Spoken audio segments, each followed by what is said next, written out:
Hey, this is Gavin. Today is a Sunday and I did some Bible study.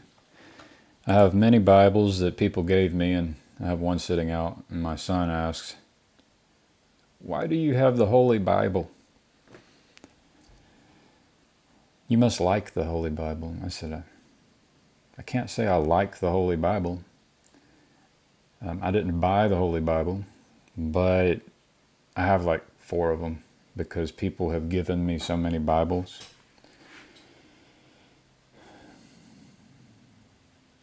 And the reason people gave me Bibles is because people think it's important. But this one's nice. It has the red letters, and then it has like footnotes.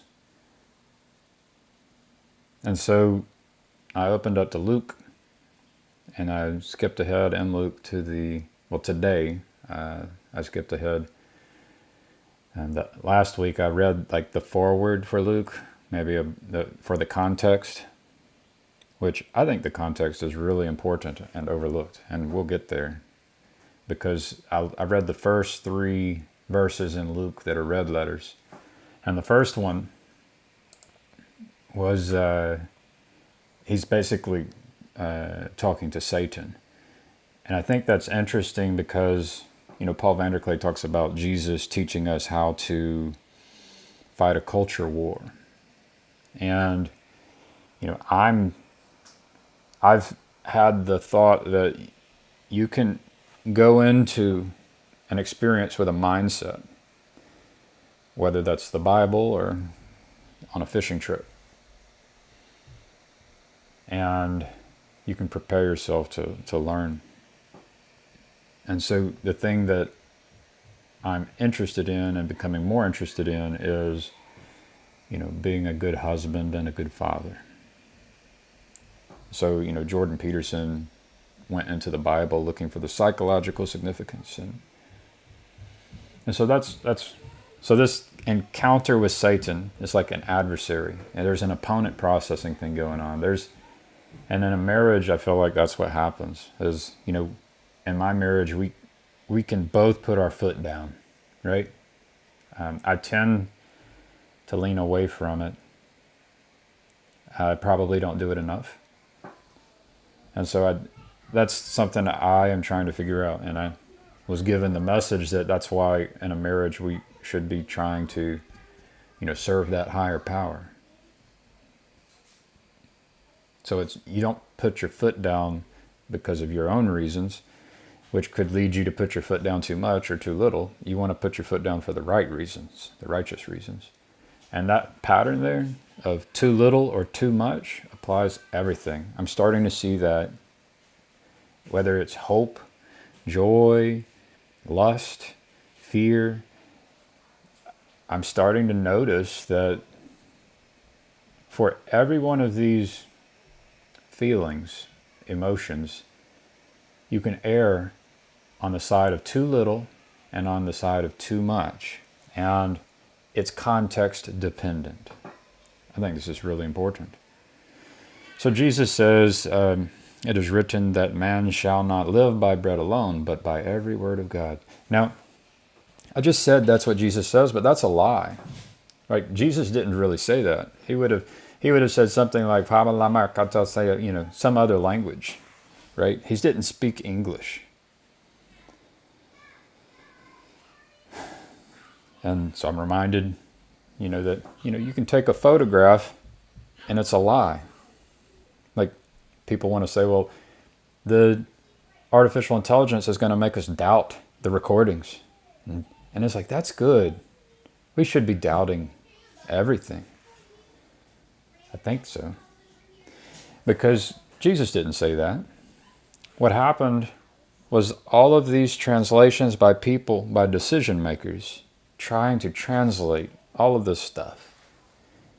Definitely, translations are happening. Now, in the Bible that I'm reading, it points back to Deuteronomy 8:3. And in Deuteronomy 8:3, there's a part at the end that says, man doth not live by bread alone, but by every word that proceedeth out of the mouth of the Lord doth man live. That's a lie too.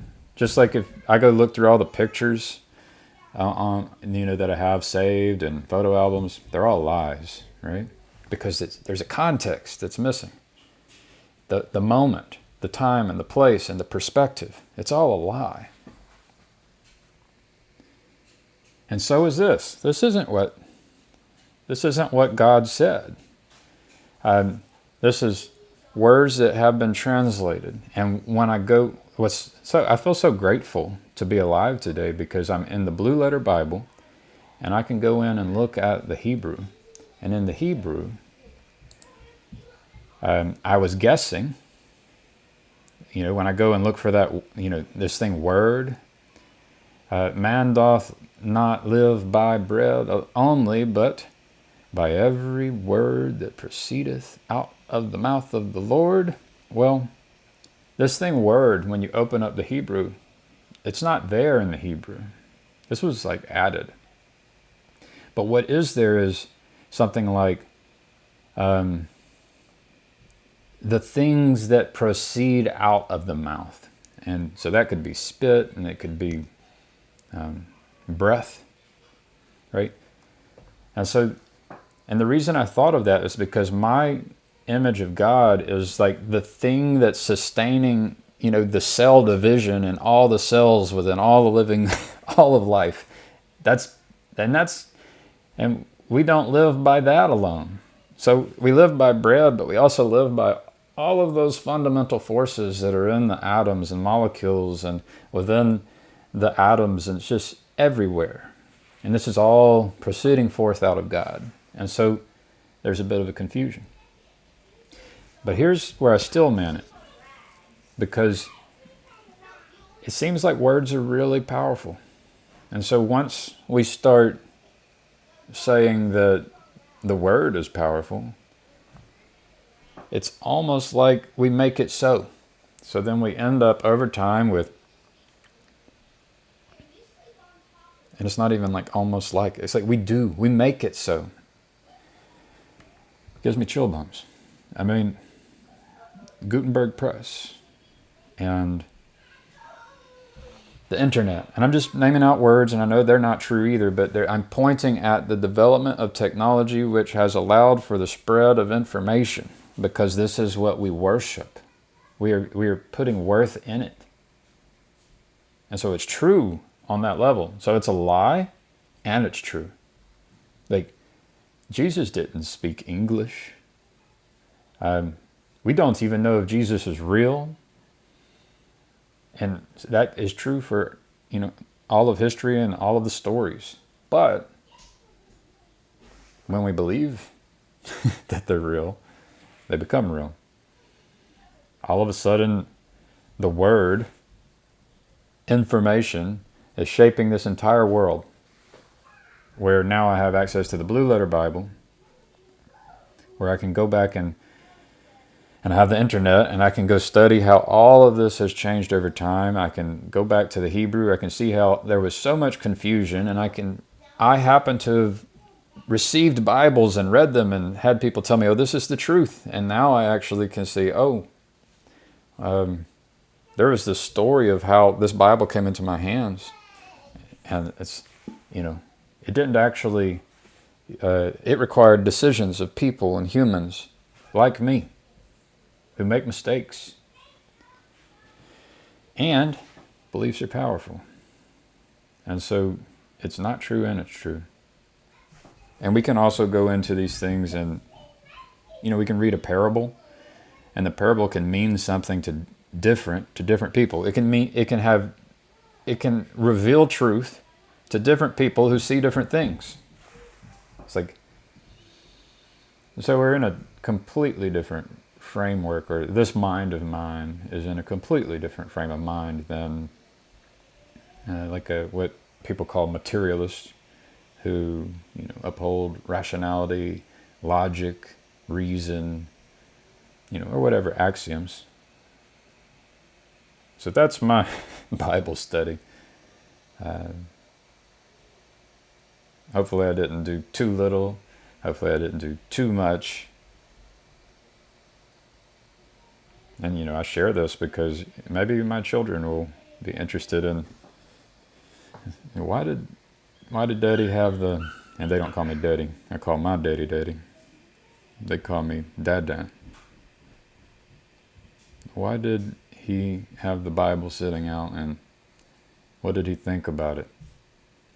It's like, well, I can read it, and the mindset I have going into it will then allow me to learn how to be a better husband and a better father.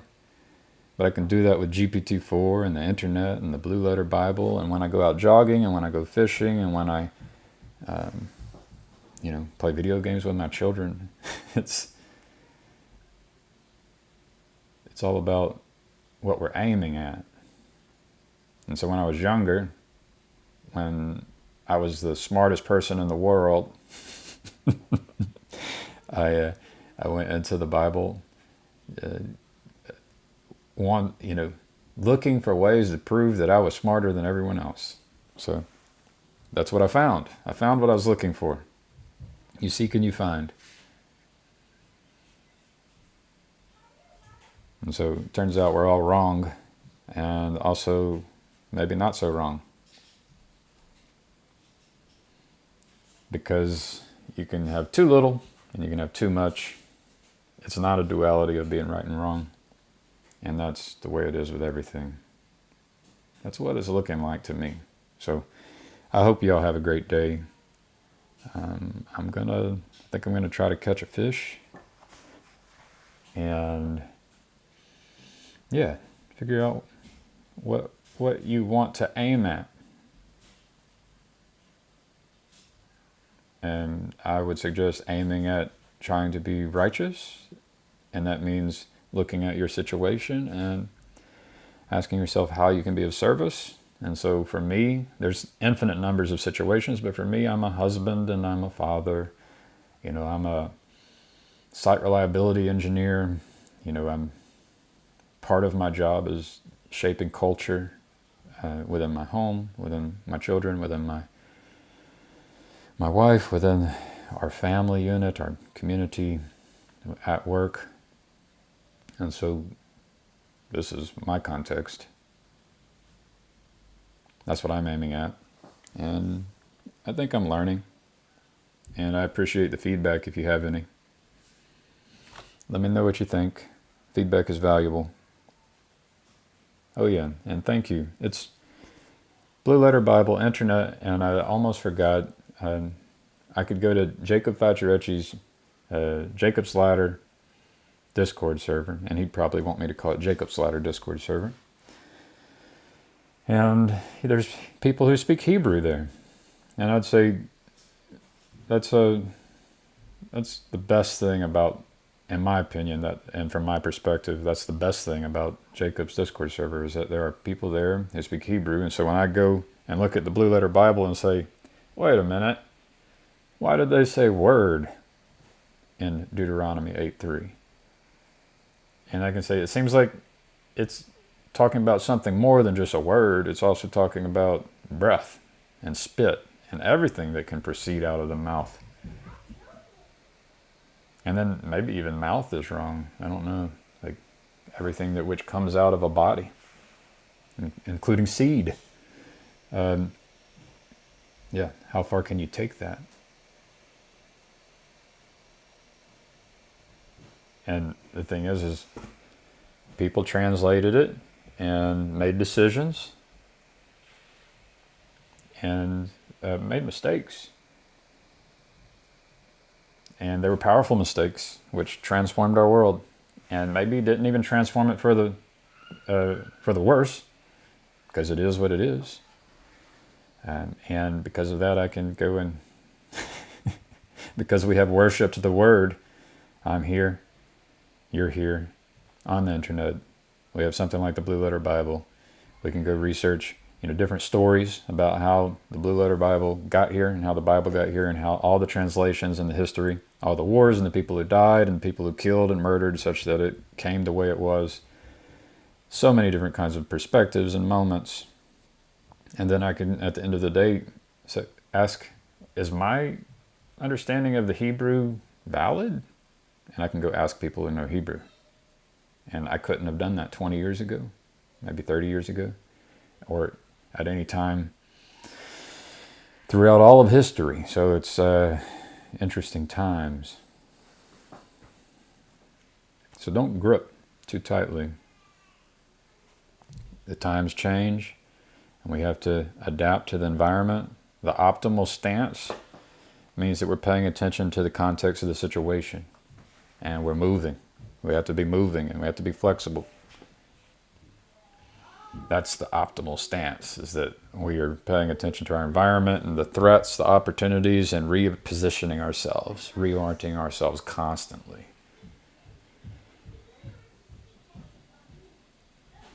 So, yeah, that's the war. How do you do the war? And then maybe you can get at the top of a staircase where you have thousands of people trying to come at you and defeat you, your enemies, and you can take them one at a time. And then you have to know how to do hand-to-hand combat or whatever tools you have to go confront the one-on-one. But you have to get into the right position so that you don't get overwhelmed by thousands of people all at once. You had to, find good boundaries.